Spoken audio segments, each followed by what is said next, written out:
That don't make no sense. Like CISSP is not an entry level certification.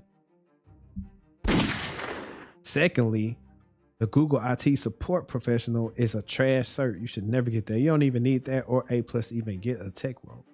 They are like bottom of the barrel. Really, first of all, hang on real quick. The Google IT support professional certification is not something that's even a Google actual cert. If you go on Coursera's site, it'll say this cert is not has any affiliation with Google.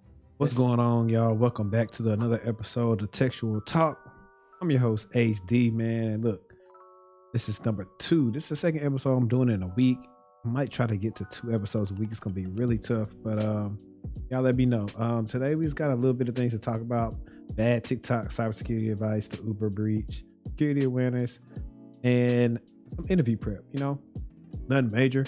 But if you're listening right now on Spotify, Apple Podcasts, go ahead and follow the podcast for the kid, please. It helps us out. And if you're watching on YouTube right now, go ahead and hit that like button. Give us a thumbs up, share it out for the YouTube algorithm.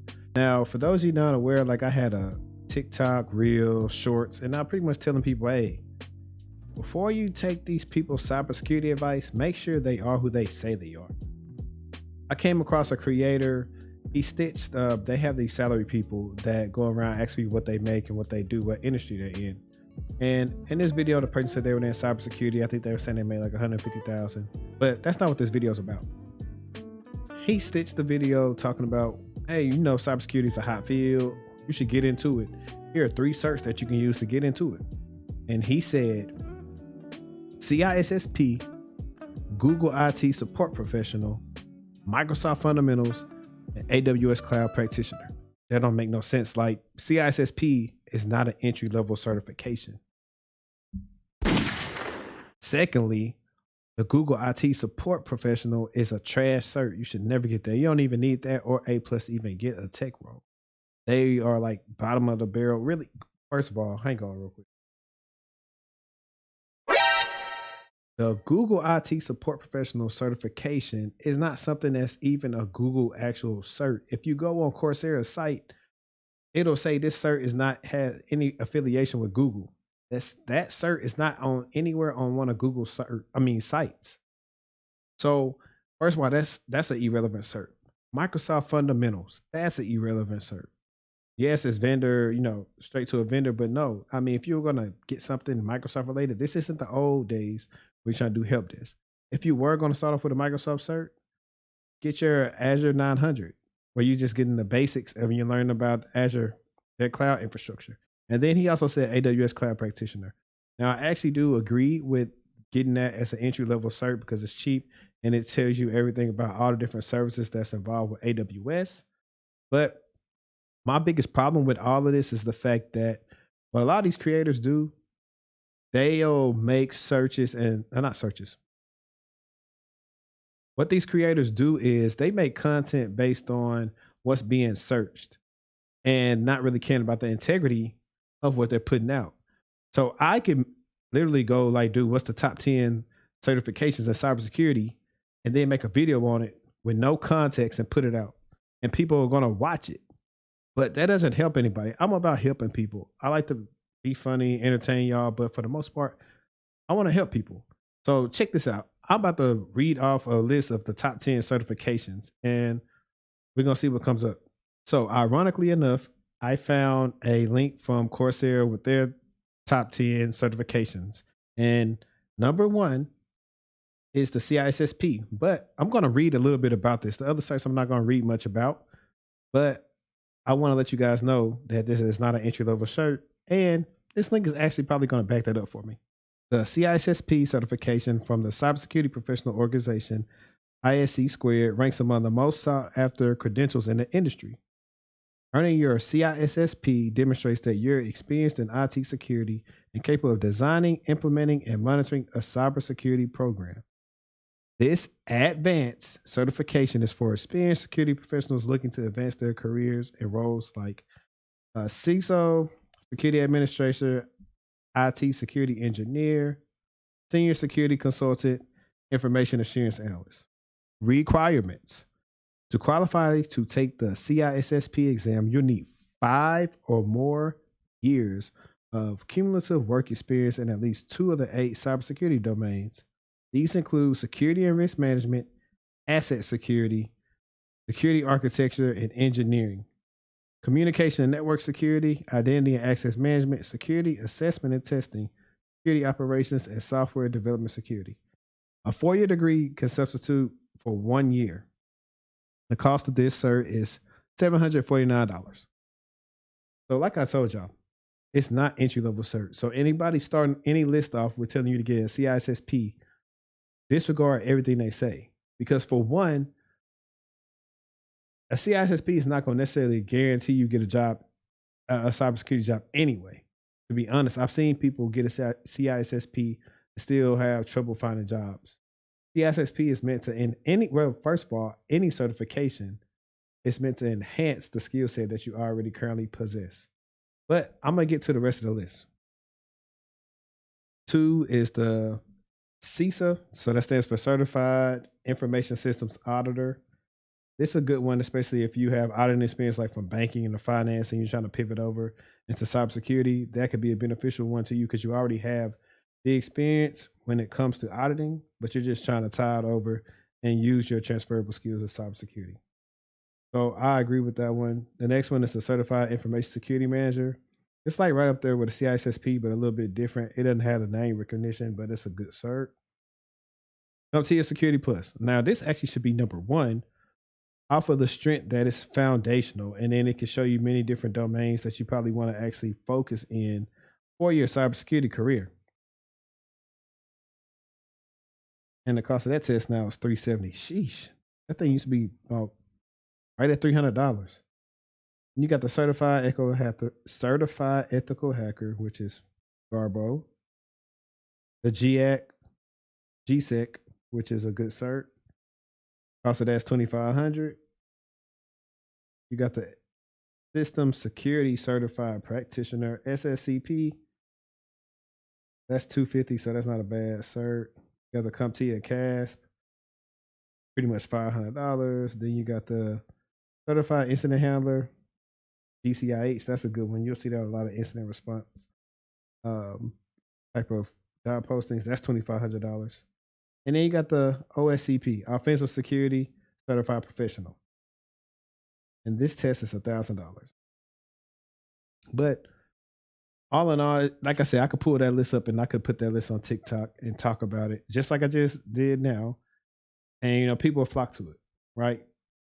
But on here, I didn't read out the amount of money that it says you can make. I'll put the link in the description so you can read it for yourself, because of course that's the first thing that catches everybody, but really not knowing what goes into it. That's the part, I'm all for everybody getting to tech. I'll never gatekeep it, but we do have to be realistic.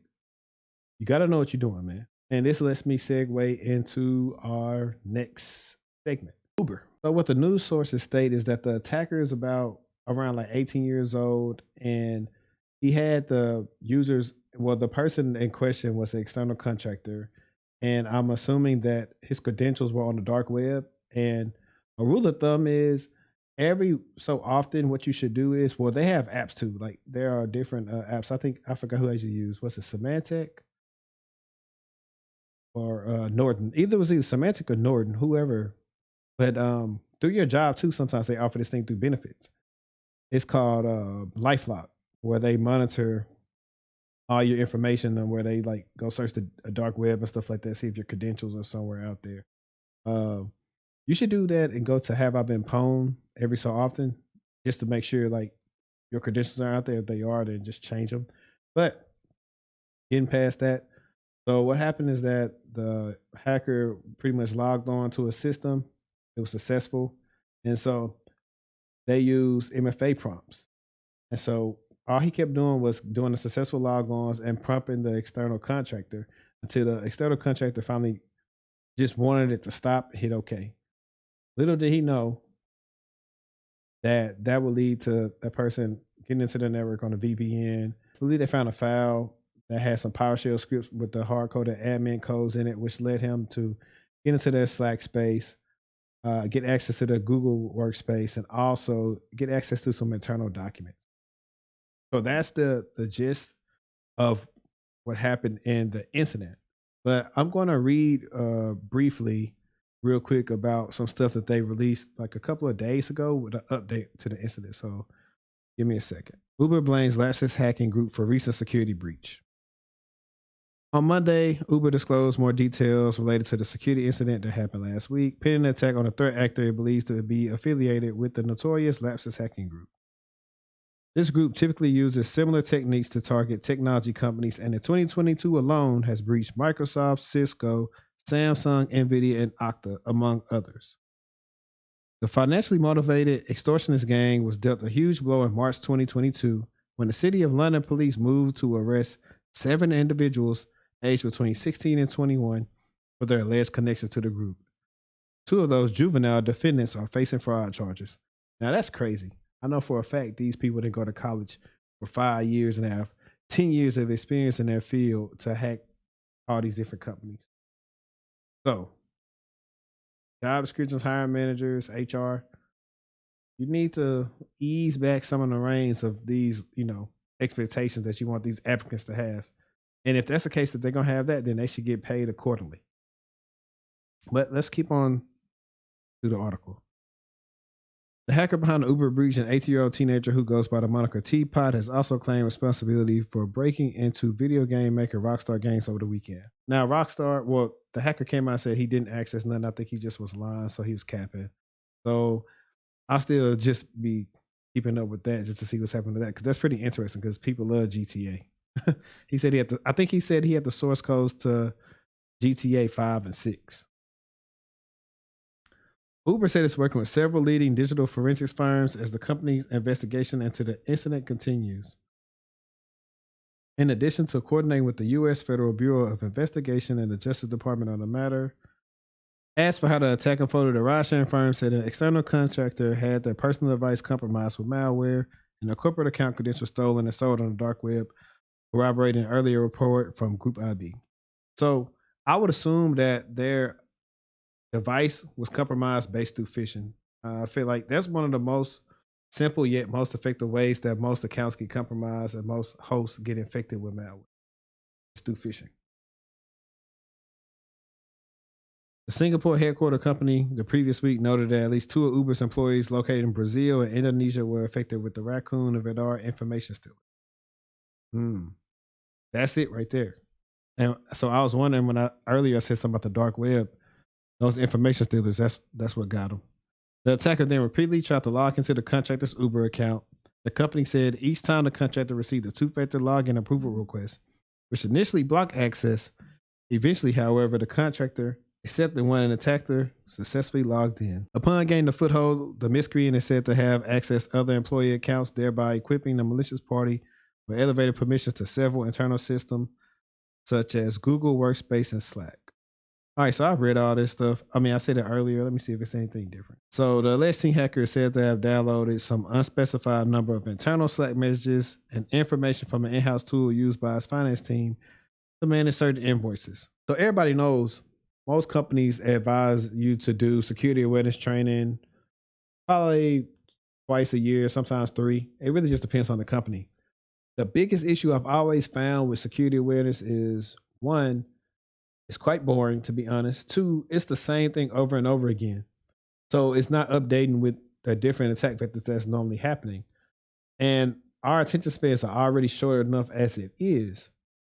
So people might not really be paying this thing attention. They might just be clicking through, going to the end, and then doing their look on the test, but then get through it. I would propose that they figure out some type of interactive game that keeps, our attention better so that we can get through it and actually learn when we're doing security awareness. Because for everyone who doesn't think it's important, it's so important. You can have all the tools in the world in your environment, but you're only as strong as your weakest link. And right now, human nature is the weakest link when it comes to cybersecurity attacks. It just never fails. But let's talk about what happened though. With the MFA fatigue, I would like to tell you that just for a security awareness prompt, and I have a story. This happened to me before. I was chilling at the house one day, and I kept on getting prompts from Microsoft about my Outlook account, and I was like, I'm not trying to log in. And then I reached out to my little brothers because we share like Xbox game share. And I think they had one of my old laptops. I said, y'all trying to access something on my account? And they was like, no. And so I logged into my account. And then I looked at the login attempts and I seen like failed login attempts from like all these other places. And so immediately I went and changed my password because I was like, okay, somebody has my password, but they can't get in because I already had MFA, on my account. So I would tell you right now, hey, if you're getting unsolicited MFA prompts on your device, do not click it. Do not click OK. Contact. That's a little bit different. If it's for work, contact the IT team, and then they'll probably get in touch with the security team, and they'll go on from there. If it comes down to something that's not work related, call that company that that the app is whoever it's for, and call their customer service, their IT team, and let them know. They may have some breaches going on that they don't know about, where customers' data has been exposed, right? So don't do that. If you're getting, we always get some of those prompts sometimes with the code, put the numbers in. Never give anybody those numbers. Also, banks or anything like that aren't going to call you and ask you for your password. This stuff kind of happens a lot. Like they have your credentials and they say, hey, we just sent you a code. You thinking it's the bank. They mask their number as the bank and you believe it. And then they put it in. Now they got your account. That happened to a friend of mine before. I think they were tired from work and they weren't really paying attention. And that's what I said. It preys on human nature. But I would say one of the things I think they could do, one simple solution is, hey, disable the MFA prompts and make them manually go into the Authenticator app and put the code in to access systems. That's easier way. Therefore, you have to be the person responsible for doing it, and someone else from a remote location can't get you like that. So that's something I thought about. Also, I don't know the frequency of how many failed logins there were, but I know most of our correlation searches are based off of like a threshold or how many times something happens in a minute. So I'm assuming that he might have used a script or something that did this, because these things have to be coming back to back very fast. But I believe what they can do is, you can do account lockout. Well, since the credentials were correct, they wasn't going to lock him out, but he had to pass the NFA prompt. They should do something based on the time and the threshold. Say, hey, if you get this many prompts in this amount of time that aren't, successful, let's lock his account out. That's not normal for those prompts to be coming that fast. Now, if they just did it a little slower, little by little, because they had time, that's a little bit more trickier to plan for, because it could be in and out of the threshold based on what they do it for. Also, if they don't want to do that, they can use a hardware token. Back when I did help desk, we had the actual hardware RSA token. So it had the 6 digits, and I think it changed every like 45 seconds or 60 seconds. And so you had to have that thing. If you lost it, you had to call in to us. And so we could do some things on our end to help you get into whatever system you needed. And that's how the government kind of, eases a lot of things. People getting access to things because they do know, they threat modeled for some of the things that we're laxed on when it comes to the private sector. So those are some things that they could do to kind of mitigate the MFA thing. Now, when it comes to the blue side of things, people are probably blaming them, but that's honestly a control mechanism fault. Whoever does IAM, they have to threat model for that type of stuff. That's not the blue team's job. Blue team's job is, hey, let's make these rules, let's respond, and let's, notate everything and reach out to the teams that we need to if a breach or incident has occurred. Of course, they want to thwart them when they can. But however, that's different because maybe in their systems they look normal. So some of my questions are, okay, was the log on unusual? Like, did it come from somewhere different from the person logged on? And I don't know what information they had on them. Maybe the VPN fooled them to make it seem like it was that person logging in. What's their title? Do they typically do stuff like that? So back in when I worked in the SOC, I get unusual authentication alerts all the time. And so that, would get me to look into, okay, hey, have they logged in from this location before? What have they been doing for the last week, the last 30 days? Are they traveling? Do I see them trying to do a lateral movement in the network? All these things I'm compiling before I make a decision if I think it's an actual incident or not. Most of the times it was false positive. But you got to go through those steps and have a method on how you look at authentication alerts so you don't miss anything. Because it's easy just to see it all. And also, this is what is very important. When it comes to working in the SOC and it comes to using, that's why they use so much automation and SIM tools now. It's so many laws coming in, analysts can't keep up. But it's very important for the SIM to be tuned. So if you're getting that many authentication alerts and they're always getting closed out, it's actually an issue that, hey, this thing isn't as effective as it needs to be. This thing should be firing a little bit more on actual incidents that we possibly can prevent and not actual false positives. Because that's how you miss stuff. It happens all the time. Classic case. So I would want to know what happened on that side of it. Did they get any alerts or did it look normal to them? I know they're probably still busy doing, all these different forensics and write-ups. It's probably been like a super busy day. Like Uber posted so many different job openings on LinkedIn. Well, LinkedIn scraped them and put it on their platform. But I mean, hey, if you're a security engineer and you need a job and you want to get paid good, Uber can use you. But that's the thing also, though, when it comes to working in security, some companies don't want to pay until they need to.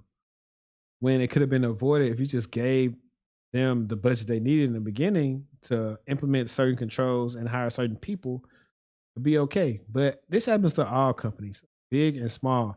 Now, the scary part is that this happens far often to probably companies you never heard of, and they don't have the resources to work with some of these third party vendors to come in and do forensics. So it's even worse on them.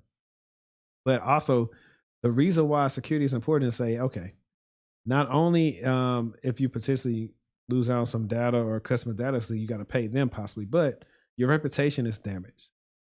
People may be a little, hesitant on doing Uber things. Now it's like, they just got breached. Maybe I'm gonna use Lyft. All this stuff affects everything. Your perception is everything in the public. So that's kind of what I think about that. Blue Team has a hard. I know they've been working hard. So shout out to all y'all, man. Hope y'all finally get some sleep. But let me see what else is on my notes. All right. So real quick, I want to give you guys some interview tips. And these will help you if you are a person like me, you don't really think very linear. And sometimes you like think your thoughts are scatterbrained.